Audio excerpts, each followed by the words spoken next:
Then he said, I tell you solemnly, unless you change and become like little children, you will never enter the kingdom of heaven.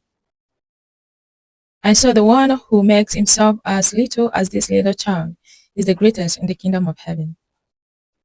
Anyone who welcomes a little child in my name welcomes me.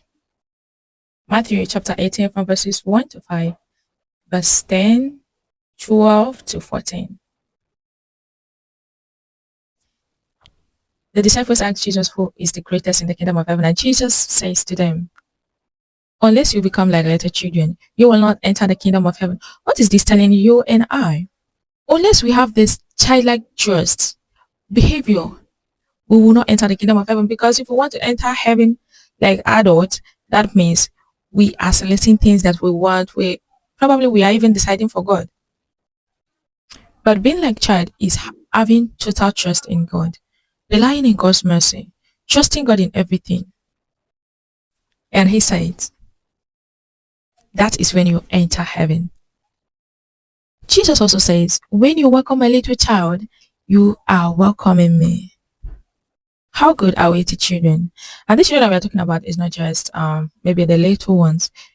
If we are truly Christians, we are all children of God. How do we welcome one another? How do we see one another? Remember, we are all children of the kingdom. Let us begin to behave like children of the kingdom.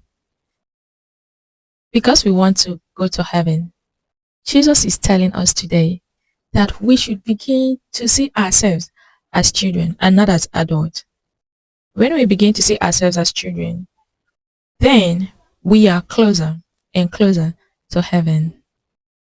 In the end, Jesus says, the one who makes himself as little as this little child is the greatest in the kingdom of heaven. That is the answer to the questions that the disciples asked him today. Who is the greatest in the kingdom of heaven? Welcoming the little child, taking yourself as a child, we are making way to heaven.